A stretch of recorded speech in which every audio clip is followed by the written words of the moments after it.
నిర్ణయం తీసుకోవడం కరెక్ట్ కాదు, కాబట్టి ఈ మీటింగ్ ఇంతటితో క్లోజ్ చేద్దాం, మీ ఇద్దరు మాట్లాడుకోండి, మళ్ళీ ఇంకోసారి రండి అప్పుడు మీటింగ్ పెట్టుకుందాం అని పరిష్కారం చేసేసేవారు. So very practical, time conscious, ఇన్ఫార్మల్గా ఉండేవారు, నవ్వుతూ కూర్చునేవారు, చాలా సూక్ష్మంగా ఆయన గ్రహించేవారు మనం చెప్పిన విషయాలు, దానికి ఉండే పర్యవసనాలను వెంటనే ఆలోచన చేయగలిగేవారు. సో ఆయన ఒక రకమైన శైలితో రాజశేఖర రెడ్డి గారు ఉండేవారు. ఇలా ఒక్కొక్క చంద్రబాబు నాయుడు గారు అండి అదే చెప్పాను కదా, చంద్రబాబు నాయుడు గారు ఎంత సమయం అయినా కూడా దాన్ని చాలా లోతుగా పరిశీలన చేసేవారు. అదే వాళ్ళు మేము టీవీలో చూసామండి, పొద్దున్న మొదలు పెడితే ఈవినింగ్ వరకు లంచ్ అలాగా, తర్వాత ఈవినింగ్ అంటే ఆయనకి ప్రభుత్వ నిర్ణయమే చాలా ప్రధానమైనది, ఆ తీసుకున్న నిర్ణయం తొందరపాటుగా తీసుకున్నారు అనే అభిప్రాయం కలిగించకూడదు. అలాగే ఎవరెవరు దీంట్లో ఈ పనిలో మనకి ఉపయోగపడతారో, ఎవరిని సంప్రదించాలో వాళ్ళందరినీ సంప్రదించాలి, ఎవరిని పక్కన పెట్టడానికి లేదు. ఇలా కొన్ని సూత్రాలు ఆయన మనసులో ఆయన పెట్టుకున్నారు. ఇంకా అలసట అన్నది లేదు. మనిషి ఒకసారి సమావేశంలో కూర్చున్నారంటే ఆయనలో కదలిక ఏమి ఉండదు. ఒక కుర్చీలో ఒకలా కూర్చున్నారంటే ఆ 3 గంటలు 6 గంటలు అదే పోస్చర్లో మీటింగ్ అంతా కూడా ఆయన చేస్తారు. అంత ఓపిక, ఆ విధంగా సమావేశాల్లో ఆయన ఉండేవారు. రాత్రి అయిపోయింది, 12 అయింది, ఆ టైంలో కూడా ఇంకా డీటెయిల్స్ అడుగుతూ ఉంటారు ఆయన. ఏదో ఒక నిర్ణయం తీసేసుకోవచ్చు కదా అనే ధోరణి ఉండదు. అది ఆయన శైలి, ఆ విధంగా చేసేవారు. అలాగే ఇంకా ఏమన్నా ఇంప్రూవ్మెంట్ చేయడానికి స్కోప్ ఉన్నదా, లేదా ఇదేనా, ఇది అంతిమ స్థాయికి మనం చేరామా, ఇంకా ఏమైనా ఇంప్రూవ్ చేయొచ్చా, ఇంకా ఏమన్నా దీంట్లో నగిషీలు చేయొచ్చా, ఇంకా ఏమన్నా కొత్త అంశాలు ఏమన్నా చేర్చచ్చా, అమలు చేసే ముందు ఇంకా ఏమైనా ఆలోచన చేయొచ్చా, వాళ్ళని సంప్రదించచ్చా, వీళ్ళని సంప్రదించచ్చా, ఇలాగ బహుముఖంగా ఆయన ఆలోచన చేసేవాడు. అది ఆయన శైలి. ఇలా ఒక్కొక్కళ్ళది. మా జగన్మోహన్ రెడ్డి గారి పరిస్థితి, జగన్మోహన్ రెడ్డి గారి స్టైల్ ఎలా ఉందంటే, ఆయన ఏంటంటే ర్యాపిడ్ ఫైర్ అండి.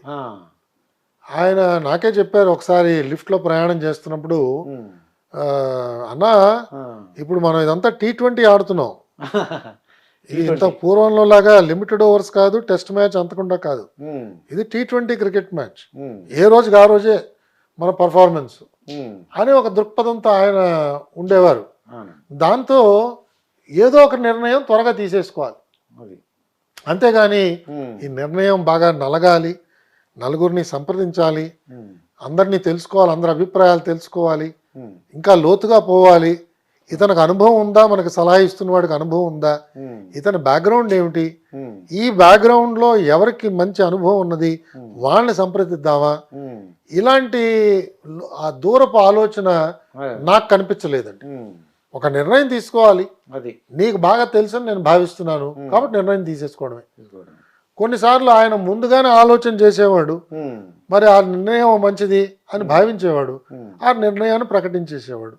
సపోజ్ మనం దాన్ని ఏమన్నా సవరణ చేయడానికి ప్రయత్నం చేస్తే అది వద్దన్నా అది పక్కన పెట్టేసి అది అయిపోయింది అలాగో, ఇంకేమైనా ఉంటే చెప్పు అనేవారు. సో ఆ విధంగా ఈయన quick decision making, rapid firing లాగా ఉండేది ఈయనతో. అన్ని త్వరగా నిర్ణయాలు చేసేసేయాలి.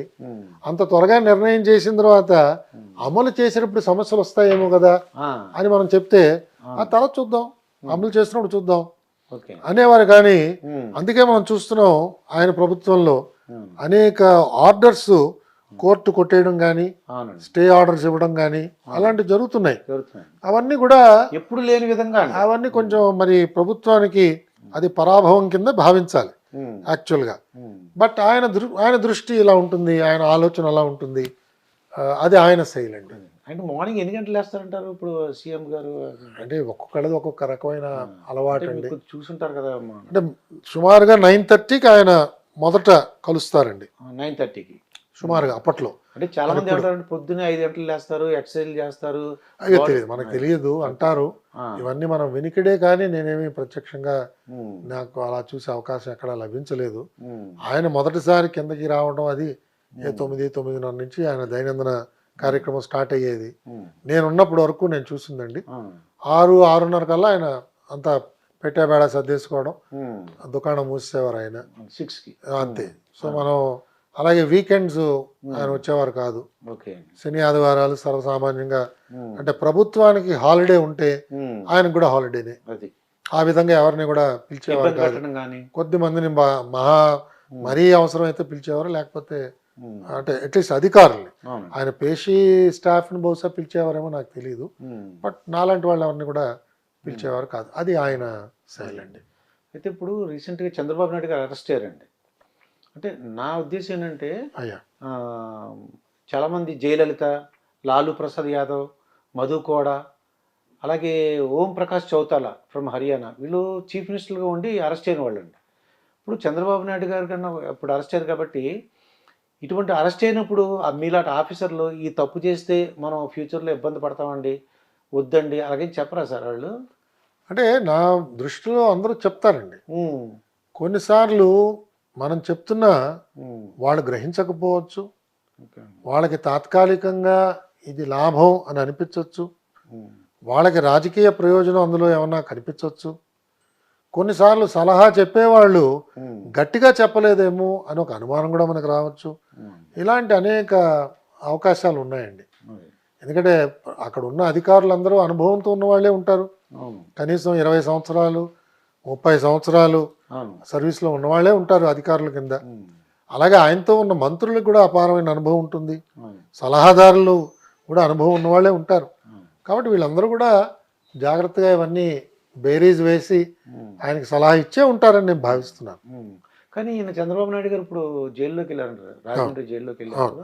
అంటే ఇది కక్ష పూర్తి చర్య అంటారా, లేదంటే నిజంగా తప్పు చేసుకుంటారంటారా? అంటే మనకి ఇంకా వివరాలు ఏమీ రాలేదండి బయటికి.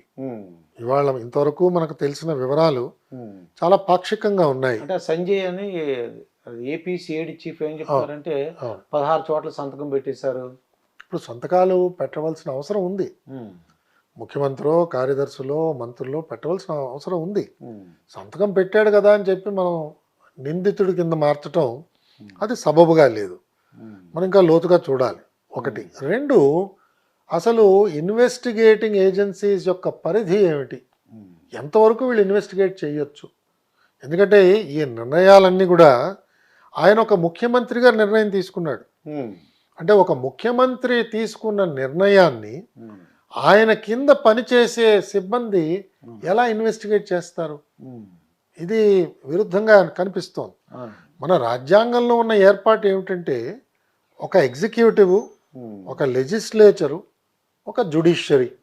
దీన్ని సెపరేషన్ ఆఫ్ పవర్స్ అని అంటాం మనం. సో ఒక ముఖ్యమంత్రి గారు తీసుకున్న నిర్ణయం లేదా ఒక ప్రభుత్వ నిర్ణయం అది రాజ్యాంగబద్ధంగా ఉన్నదా లేదా అన్నది ఒక కోర్టు నిర్ణయం చేస్తుంది. అంతేగాని ఒక పోలీస్ ఆఫీసరు, అది ఏ డిపార్ట్మెంట్ అయినా కూడా ఆయన స్వతహాగా ఆయన ఒక పోలీస్ ఆఫీసర్, ఆయన సిఆర్పిసి ప్రకారం ఇన్వెస్టిగేట్ చేస్తున్నాడు, ఆయన ఐపీసీ ప్రకారంగా ఇన్వెస్టిగేట్ చేస్తున్నాడు. ఐపీసీలో ఉన్న నేరాల్ని రుజువు చేయడానికో ఉన్నాయో లేదో చూడటానికో పరిశీలన చేస్తున్నాడు. సో ఈయన కింద పనిచేస్తున్న శాఖాధిపతులు ఈయన ఎలా ప్రశ్నిస్తారు? కాబట్టి ఇది రెండు రకాలుగా చూడాలండి. ఒకటి, వీరు తీసుకున్న నిర్ణయాలు లోపభూయిష్టంగా ఉన్నాయంటే న్యాయస్థానాలు చూడాలి. చూసి ఈయన తీసుకున్న నిర్ణయం రాజ్యాంగబద్ధంగా లేదు, రాజ్యాంగంలో పొందుపరిచిన అంశాలకి ఉల్లంఘన జరుగుతున్నది, రైట్ టు ఈక్వాలిటీ వైలేట్ అయింది, లేదా ఇంకోటి ఏదో వైలేట్ అయింది, రైట్ టు ప్రాపర్టీ వైలేట్ అయింది, ఏదో ఒక రాజ్యాంగ అధికరణ ఈయన తీసుకున్న నిర్ణయం వల్ల ఉల్లంఘింపబడింది అని నిరూపణ కావాలి. అది హైకోర్టు చేస్తుందండి. అంతేగాని మున్సిఫ్ కోర్టు లేదా డిస్ట్రిక్ట్ కోర్టు, జిల్లా కోర్టు, ఏసీబీ కోర్టు కాదు. ఒకటి. రెండు, ఇది నేరపూరితమైన చర్య అని చెప్పే ముందు ఈ పథకం ఏదైతే లాంచ్ అయిందో, స్కిల్ డెవలప్మెంట్ ప్రోగ్రామ్, ఏ ప్రోగ్రామ్ అయినా అది క్షేత్రస్థాయిలో ఎలాంటి లోపాలు కనిపించాయి, దానికి ఎలాంటి సాక్ష్యాధారాలు ఉన్నాయి, ఆ సాక్ష్యాధారాలు నిందించే అధికారులు ఎవరు, వాళ్ళు నిజంగా దొరికారా, వాళ్ళు దొరికినప్పుడు వాళ్ళ దగ్గర నుంచి ప్రారంభమైన ఈ ధనం ఇది ఈయన జేబులోకి వెళ్ళిందా, ఈయన అకౌంట్లోకి వెళ్ళిందా, ఇది మనం ప్రూవ్ చేయాలి. దీని మీద అనుమానం ఉండొచ్చు కానీ ప్రూవ్ చేయాలి. ముందు అతని దగ్గర డబ్బు దొరికిందా, అతని దగ్గర దొరికితే ఒకవేళ అతను ఏమైనా చెప్పాడు అనుకోండి, నేను ఇచ్చానండి, ఎలా ఇచ్చావు, బ్యాంకు ద్వారా ఇచ్చావా, బంగారం ఏమైనా చేసి ఇచ్చావా, లేదా ఏమైనా ప్లాట్లు కొనిపెట్టావా, ఆయనకి రిజిస్టర్ చేసావా, ఏమిటి, ఏ రకంగా నువ్వు ఆయనకు లంచం ఇచ్చావు, నువ్వు ఆయనకి లాభం చేకూర్చావు, ఇవన్నీ నిరూపణ అయిన తర్వాత అప్పుడు ఈయనకి నోటీస్ ఇచ్చి ఇదిగో ఈ సాక్ష్యాధారాలు అన్నీ ఉన్నాయి అని చెప్పగలగాలి. అది అక్కడ జరిగినట్టుగా లేదు కదా. లేదండి, నోటీస్ అది ఇచ్చినట్టు. ఇది సుమారుగా ఆయన ఒక 40 సంవత్సరాలు ఈ రాజకీయ జీవితం ఉన్నారండి చంద్రబాబు నాయుడు. అవునండి, అవును. అటువంటిది ఆయన జైలుకి వెళ్ళారు, ఒక సామాన్యుడిలాగా జైలుకి వెళ్ళారు. ఇప్పుడు దీనివల్ల ఏంటంటే కొద్దిగా మంది బాధపడుతున్నారండి. అంటే ఇది అది చేసున్నా సరే ఇంకేదన్నా చేయాల్సింది ఇలా జైలు పంపించకుండా అని అంటున్నారు. అంటే ఇవన్నీ కూడా మనకి ఇవాళ కోర్టు పరిధిలో ఉన్నాయి. అవునండి, కోర్టు నిర్ణయం చేస్తోంది. ఇవన్నీ కూడా కోర్టు ముందు వారి న్యాయవాదులు, అలాగే ప్రాసిక్యూషన్ సంబంధించిన న్యాయవాదులు, వీళ్ళందరూ కూడా చాలా వివరంగా అందులో ఆ సంబంధిత జడ్జి గారు చాలా సమయం వెచ్చించారు అని చెప్పి విన్నాం. కాబట్టి ఇవన్నీ లోతుగానే కొంత పరిశీలన అయింది. కాబట్టి ఇవన్నీ కూడా మనకి చట్టం ముందు మనందరం ఒకటే కాబట్టి దీన్ని మనం ప్రత్యేకంగా తప్పు పట్టడానికి లేదు. నేను అనేది ఏంటంటే రాజ్యాంగ స్ఫూర్తి ఏమిటి, రాజ్యాంగ విధానం ఏమిటి, దాని ప్రకారంగా మనం నడుచుకుంటూ ఉంటే ఇవన్నీ కూడా చాలా సులభంగా అర్థం అవుతాయండి. లేకపోతే దీంట్లో కొన్ని అపోహలు బయలుదేరే ప్రమాదం ఉంది. అండ్ ఇవాళతో మనకి ప్రభుత్వం అంతం కాదు కదా, ఇది నిరంతరం జరిగే ప్రక్రియ. ఇవాళ ఒక ముఖ్యమంత్రి ఈ విధంగా తీసుకున్న నిర్ణయాల్ని ఒక విధంగా మనం పరిశీలన చేస్తే రేపు ఇంకో ముఖ్యమంత్రికి ఇదే జరుగుతుంది, ఒక మంత్రికి జరుగుతుంది, ఒక అధికారికి జరుగుతుంది. ఇవాళ రాజకీయ ఉద్దేశం కావచ్చు, ఏదైనా కావచ్చు, కారణాలు కావచ్చు, అలాంటివి ఈ శిక్షా స్మృతిలోకి చేరకూడదు. అది కొంచెం జాగ్రత్త వహించాలి. పౌరులందరికీ కూడా నమ్మకం పెరిగేటట్టుగా వ్యవస్థని మనం నడపాలి. అప్పుడే మనకి శాంతి భద్రతలు సమాజంలో జాగ్రత్తగా ఉంటాయి. ఒకవేళ శాంతి భద్రతలకి ఎక్కడైనా ఉల్లంఘన జరిగిందనుకోండి, మన దగ్గర పోలీసులు సరిపోరండి. 4 కోట్ల మంది జనాభా, మన దగ్గర ఉండేది పోలీసులు ఎంతమంది అండి? మా అయితే 1-2 లక్షల మంది ఉంటారు. ఎలా సరిపోతారు? వీళ్ళందరూ తుపాకీలు పట్టుకుని వీధుల్లోకి వచ్చి కాల్చలేరు కదా. కాబట్టి ఆ పరిస్థితి రాకుండా ప్రభుత్వం మనకి అలాంటి సిగ్నల్స్ వెళ్ళాలండి. న్యాయబద్ధంగా జరుగుతున్న చర్యలు, పూర్తిగా చట్టానికి ఎక్కడ ఉల్లంఘన జరగకుండా జరుగుతున్నది ఈ పర్యవేక్షణ, పరిశీలన. అలాగే ఎవరైతే ఇన్వెస్టిగేట్ చేస్తున్నారో, కోర్టులో వాదనలు వినిపిస్తున్నారో, వాళ్ళు పత్రికా ముఖంగా వచ్చి ఇంటర్వ్యూలు పెట్టడం ఏమిటి?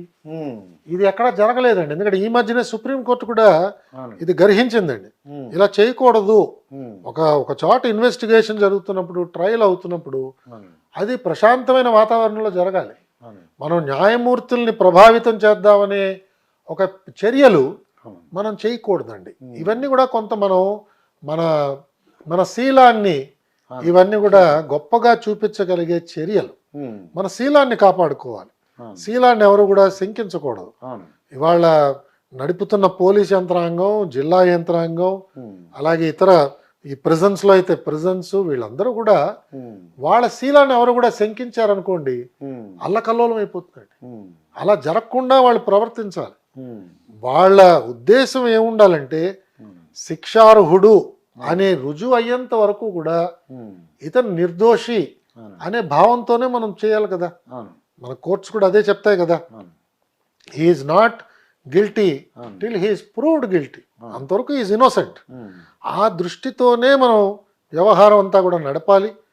ఆ నిర్దోషిగా ఒకవేళ వచ్చారా సరే, లేదా దోషి అని తేలిందనుకోండి, శిక్షణా స్మృతిలో ఏముందో దాని ప్రకారంగా శిక్షకు అర్హుడవుతాడు. ఆ విధంగా నడపాలండి. వాళ్ళు జగన్ గారు తలుచుకున్నారు అనుకోండి, అసలు ఇది వదిలేని అంటే కూడా వదిలేసి ఉన్నాము. అలా ఉండదండి. ఎందుకంటే ముఖ్యమంత్రి గారికి ఒక పరిధి దాకానే ఆయన ఇష్టం. దాని తర్వాత అది స్టేట్ ఇష్టం కదా. స్టేట్ పక్షాన ప్రాసిక్యూషన్ లాంచ్ అవుతుంది. మనం చాలాసార్లు చూసాం, శిక్ష పడ్డ ఖైదీలకి రాష్ట్ర ప్రభుత్వం రెమిషన్ ఇచ్చింది అనుకోండి, అది కోర్టులో ప్రశ్నిస్తున్నారు కదా.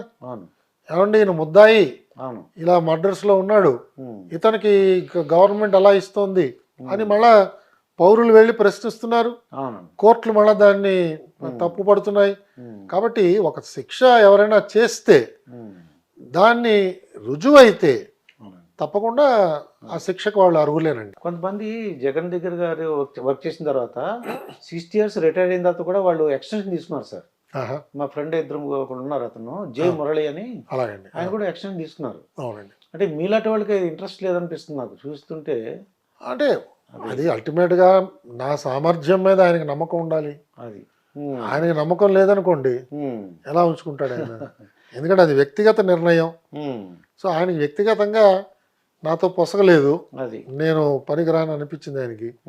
వెరీ గుడ్, ఆయన కావాల్సిన వాళ్ళు ఆయన పెట్టుకుంటాడు. అంటే ఆయన చెప్పినట్టు మీరు చేసేయడం కుదరదంటారా సార్? ఆయన ఏం చెప్తుంది? అంటే ఇవన్నీ కూడా బాగా నలిగిన అంశాలే. అవునండి. నాకు ఒక రకమైన బ్యాక్గ్రౌండ్ ఉంది, ఒక ట్రైనింగ్ ఉంది, అవును. కొన్ని ఉద్దేశాలు ఉన్నాయి, కొన్ని లక్షణాలు నేను ముందు నుంచి పాటిస్తూ వచ్చాను. అసలు మీ దగ్గర రావడానికి భయపడతారు అందరూ. కొన్ని విలువలు పాటిస్తున్నాం. ఆయన దగ్గరికి వెళ్ళకంటారా బాబు, ఆ ఫైల్ కానీ అంటుంటారండి. అంటే మనం అంటే ప్రభుత్వం దగ్గర జీతం తీసుకుని ఈ విధమైన హోదా ఇచ్చి ప్రభుత్వం నడిపిస్తున్నప్పుడు మా తల్లిదండ్రులు నా నుంచి ఆశించింది కానీ, మా గురుదేవులు నా దగ్గర నుంచి ఆశించేది కానీ, నా మిత్రులు నా దగ్గర నుంచి ఆశించేది కానీ, నాకు పాఠాలు నేర్పించిన సీనియర్స్, నాకంటే ముందు సర్వీస్లో చేరి రిటైర్ అయిన వాళ్ళు, వాళ్ళందరి దగ్గర నేను రేపు తల ఎలా ఎత్తుకుని నడుస్తానండి. మనం జీవించినంత కాలం కూడా చక్కగా హాయిగా ఆనందంగా జీవించాలి, రాత్రి పడుకోగానే నిద్ర పట్టాలి. 1 year 2 years ఎక్స్టెన్షన్ గురించి చెప్పినట్టు కల్లా మీరు చేయలేరు. నాకు అవసరం అనిపించలేదండి. నాకు ఎవరు ఆఫర్ కూడా చేయలేదు. నాకేమీ ఎవరు ఆఫర్ చేయలేదు. నేను నవంబర్ ఎండ్ కల్లా మా ఇంటికి వచ్చేసాను. ఏప్రిల్లో ఎలాగో రిటైర్ అయ్యామండి. సో అంటే ఒక సుమారు 4-5 నెలలు ముందు వచ్చేసాను. 4 నెలలు 5 నెలలు హాఫ్ పే లీవ్ కింద లీవ్ తీసుకున్నాను.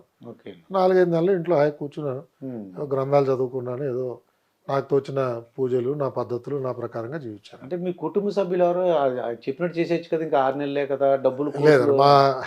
అంటే ఇప్పుడు జనరేషన్ వాళ్ళు ఏంటారంటే వాళ్ళు అనుకున్న మాట అనమాట, ఆయన చెప్పినట్టు నడుచుకుంటే బోల్డ్ కోట్లు. లేదు, నాకు ఒక్కరు కూడా అలా చెప్పలేదండి. ప్రత్యేకంగా మా భార్యని ఒకవేళ తీసుకుంటే, వాళ్ళ నాన్నగారు కూడా చాలా చాలా గొప్ప నైతిక విలువలు ఆయన పాటించారు జీవితంలో. సామాన్యమైన జీవితం వాళ్ళు నడుపుతున్నారు ఇవాళ. ఆయన కూడా కేంద్ర ప్రభుత్వంలో కార్యదర్శి స్థాయికి వెళ్ళి రిటైర్ అయ్యారు. కానీ ఎక్కడ ఆయన చేయి చాచి అడిగిన దాఖలాలు లేవు. నిబద్ధతకి ఆయన చెప్పింది పేరు. మరి అలాంటి ఇంట్లోంచి వచ్చింది మా ఆవిడ. సో మా ఆవిడ కూడా ఎప్పుడైనా ఇబ్బంది కలిగితే ఆవిడ నాకేమీ ఇబ్బంది కలిగించలేదండి. అనేక రోజులు మేము ఇంచుమించుగా పస్తూ ఉండి పడుకున్న పరిస్థితులు నాకు అనుభవం.